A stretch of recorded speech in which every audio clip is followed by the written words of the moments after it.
The Corpse That Fooled Hitler, Operation Mincemeat. London, April 1943.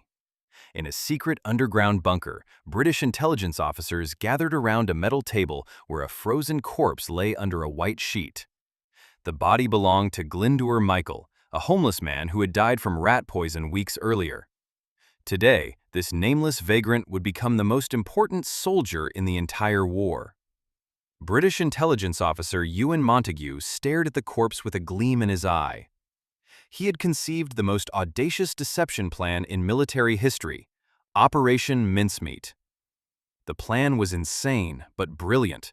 Transform this dead man into a fake Royal Marines officer carrying false invasion plans. If successful, they could trick Hitler himself about where the Allies would strike next. The team carefully dressed the body in a pristine Royal Marines uniform, complete with military insignia and medals. They gave him a new identity, Major William Martin of the Royal Marines. But a uniform wasn't enough to fool Nazi intelligence. The team needed to create an entire believable life for their fictional major. They stuffed his pockets with personal items, ticket stubs from a London theater, a receipt for an engagement ring, and keys to a non-existent flat. Each detail was meticulously chosen to build authenticity. An MI5 clerk named Jean Leslie wrote passionate love letters as Major Martin's fictional fiancée, Pam. The letters spoke of wedding plans, dreams of the future, and the ache of wartime separation. They even included a stern letter from Martin's fictional father, complaining about his son's overdraft at Lloyd's Bank. The bank was real, and they actually opened an account in the dead man's name. A photograph of Jean Leslie, posing as Pam, was placed in Martin's wallet. She gazed at the camera with a wistful smile, forever immortalized as the fiancée of a man who never existed. The most crucial element was the briefcase chained to Major Martin's wrist. Inside were top-secret documents detailing Allied invasion plans, completely fabricated, of course. The fake documents indicated that the Allies would invade Greece and Sardinia in the summer of 1943. In reality, the target was Sicily, and this deception could save thousands of lives.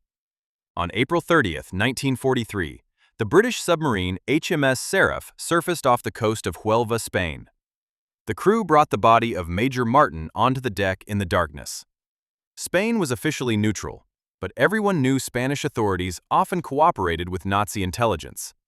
This made it the perfect location for their deception.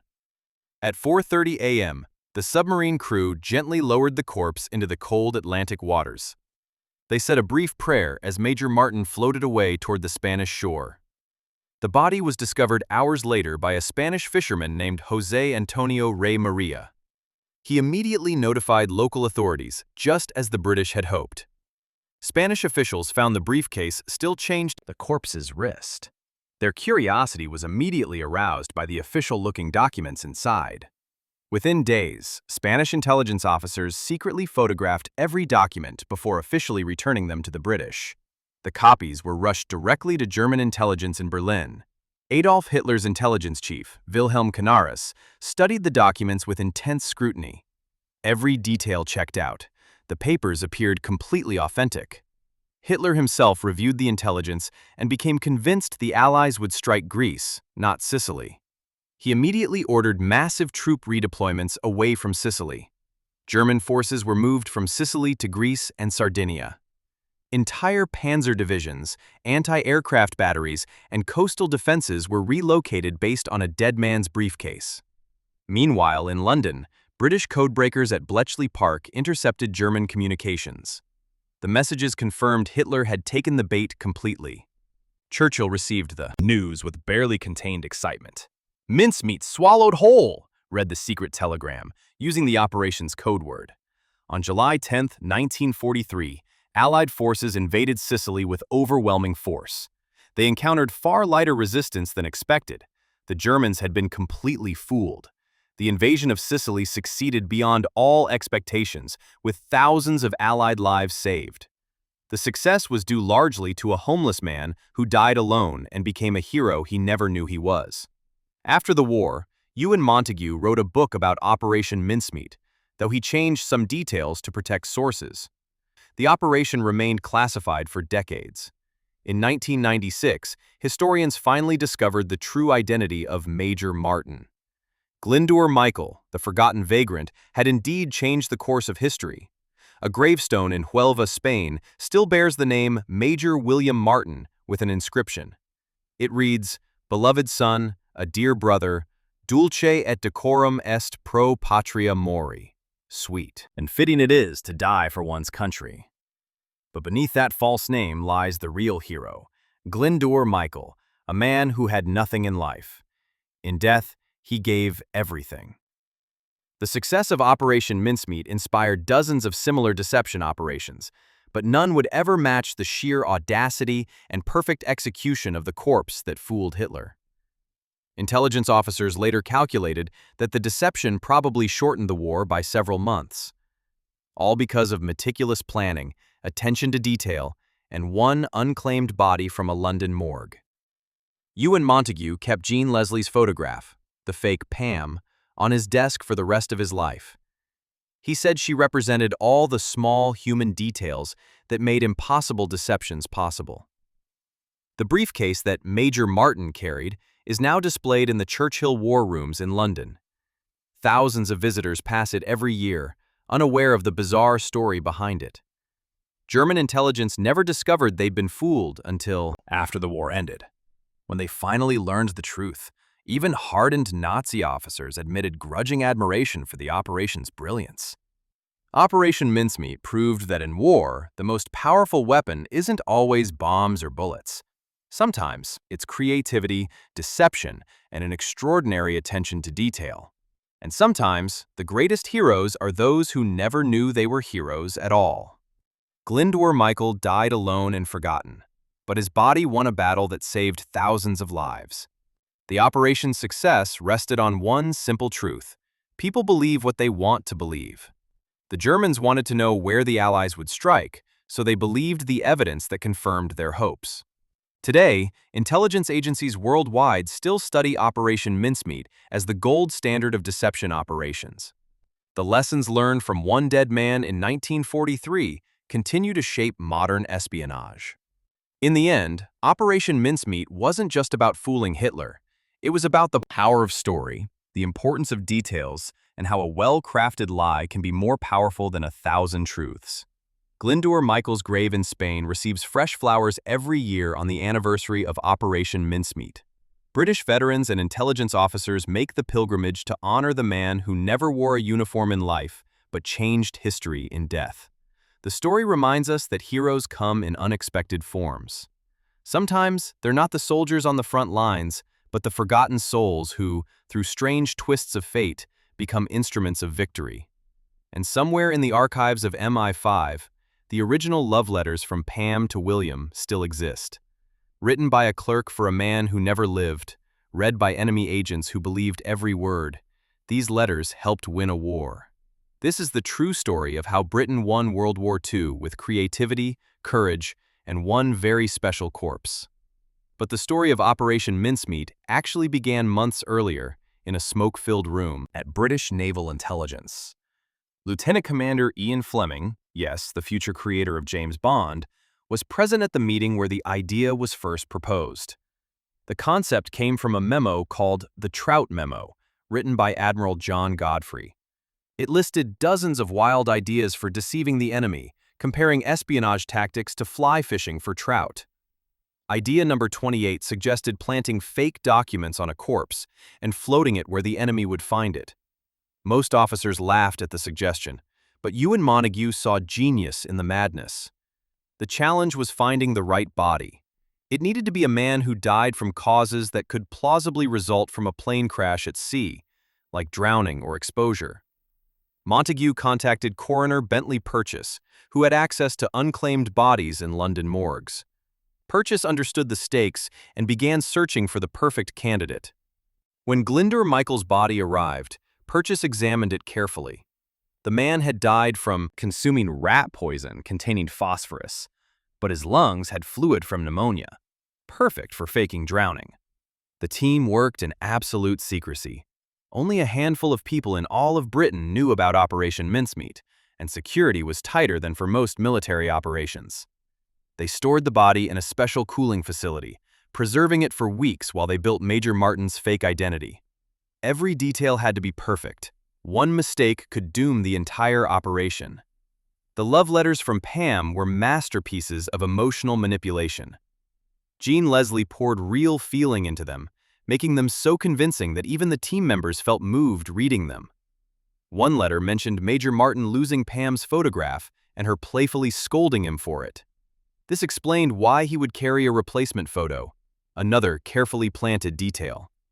They included a receipt for an engagement ring from a real London jeweler. The jeweler was secretly informed and agreed to confirm the purchase if German agents investigated. Major Martin's wallet contained membership cards to the Naval and Military Club and a receipt for a new shirt from Gives, a prestigious military tailor. Again, these businesses were real and could verify the transactions. The team even created a paper trail at Lloyd's Bank showing Major Martin's account was overdrawn by £79. His fictional father's angry letter about this debt added a touch of family drama that felt authentic. To make the plane crash scenario believable, they had to time everything perfectly. The body had been dead for months, so they needed the corpse to wash ashore quickly before decomposition became obvious. The submarine HMS Seraph was chosen for its experienced crew and captain, Lieutenant Bill Jewell. Jewell was briefed on the mission's importance, but not given all the details. The crew loaded the body into a special canister filled with dry ice to preserve it during the voyage. They had no idea they were transporting the key to one of history's greatest deceptions. As the submarine made its way to Spanish waters, the crew nicknamed the canister the Passenger. Some joked nervously about their unusual cargo, not knowing how close to the truth they were. The choice of Huelva, Spain was strategic. The town had a known German agent named Adolf Kloss, who worked closely with Spanish intelligence to gather information for the Nazis. British intelligence knew that anything interesting that washed up on Huelva's beaches would quickly reach German hands. The location was perfect for their purposes. The night of April 30th was chosen because weather reports predicted the right currents to wash the body ashore. Even the tides were part of the meticulous planning. When the submarine surfaced, the crew carefully removed the body from its canister. Lieutenant Jewell read Psalm 39 as they prepared to commit Major Martin to the sea. They inflated a Mae West life jacket on the corpse to ensure it would float. Briefcase chain was secured firmly to the wrist, tight enough to stay attached, but loose enough to appear natural. At exactly 4:30 a.m., with the Spanish coast barely visible in the distance, they released the body. It bobbed in the waves for a moment before drifting toward shore in the moonlight. The submarine crew watched until the body disappeared into the darkness. Then HMS Seraph dove and slipped away, leaving no trace it had ever been there. Back in London, the waiting began. Montague and his team could do nothing but hope their creation would be discovered and that the Germans would believe their story. 3 days of agonizing silence passed. Then, a telegram arrived from the British naval attaché in Madrid. Mincemeat complete. The Spanish fisherman who found the body had been traumatized by the discovery. He reported finding a British officer washed up on the beach, still wearing his life jacket. Spanish authorities treated the discovery as a routine tragedy of war, notified British officials while secretly photographing every document in the briefcase, exactly as predicted. The local Spanish intelligence officer, Lieutenant Colonel Mariano Pascual del Pobil, was thorough in his examination. He carefully opened each letter, photographed each document, then resealed everything to hide his espionage. The photographs were rushed to German intelligence headquarters in Berlin via diplomatic pouch. The journey took 5 days, during which British codebreakers anxiously monitored German communications. When the documents reached Admiral Canaris in Berlin, he ordered immediate verification. German agents in London checked whether Major William Martin existed in military records. The British had anticipated this. They had inserted Major Martin's name into official casualty lists and ensured that inquiries would be met with appropriate military bureaucracy and silence. Every German check came back confirming the story. Yes, there was a Major Martin. Yes, he had been traveling on military business. Yes, the documents appeared genuine. Hitler received the intelligence briefing on May 9, 1943. He studied the documents personally, paying special attention to a casual remark in one letter about sardines, a code word that seemed to confirm Sardinia as a target. The Führer became obsessed with defending Greece and Sardinia. He overruled his own generals who argued Sicily was the logical target, so convinced was he by Major Martin's briefcase. Rommel himself was sent to Greece to oversee defensive preparations. An entire panzer division was transferred from France to Greece, leaving Sicily dangerously exposed. German intelligence was so convinced that they sent warnings to their Italian allies. The invasion would hit Greece and Sardinia, not Sicily. The Italians reinforced the wrong islands. Meanwhile, Allied codebreakers at Bletchley Park read every German message discussing the captured documents. Churchill received daily updates on how completely the enemy had been fooled. The British even staged an elaborate show of being desperate to recover the lost documents. They made inquiries through neutral diplomats, adding to the impression that the papers were genuinely important. Spanish officials, playing both sides, eventually returned the briefcase to the British with apologies. The documents appeared untouched, though British intelligence knew they'd been thoroughly photographed. On July 9, 1943, the night before the Sicily invasion, Montagu allowed himself a glass of whiskey. Everything depended on whether their deception had truly worked. The first Allied troops hit Sicilian beaches at dawn on July 10th. They expected fierce resistance, but found the defenses surprisingly light. The Germans had been caught completely off guard. Within hours, it became clear that Operation Mincemeat had succeeded beyond anyone's wildest dreams. The casualty rates were far lower than projected, and the Allies advanced rapidly inland. General Eisenhower personally sent a message to Churchill. The success of Sicily proved mincemeat paid off. It was the acknowledgement of a perfectly executed deception. After Sicily fell, the Allies used it as a springboard to invade Italy. The entire Mediterranean strategy succeeded, partly because Hitler's forces were in the wrong place at the wrong time. Ewan Montagu was awarded the Order of the British Empire for his role in the operation, but he could never publicly explain what he'd done. The operation remained classified. Ian Fleming, who had been present at that first meeting, later admitted that Operation Mincemeat inspired some of the most outlandish plots in his James Bond novels. Reality, he said, was stranger than fiction. The Spanish fisherman who found the body never knew the truth. He went to his grave believing he'd simply discovered a tragic casualty of war. Lieutenant Jewell, captain of HMS Seraph, later participated in other crucial operations, including secretly transporting General Eisenhower.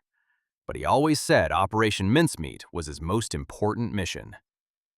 Jean Leslie, who wrote the love letters as Pam, married and lived a quiet life. She rarely spoke about her role in the war, but she kept a copy of her letters until she died. The undertaker who prepared Glyndŵr Michael's body was never told the truth about what his work accomplished. He thought he was simply preparing an unclaimed corpse for burial.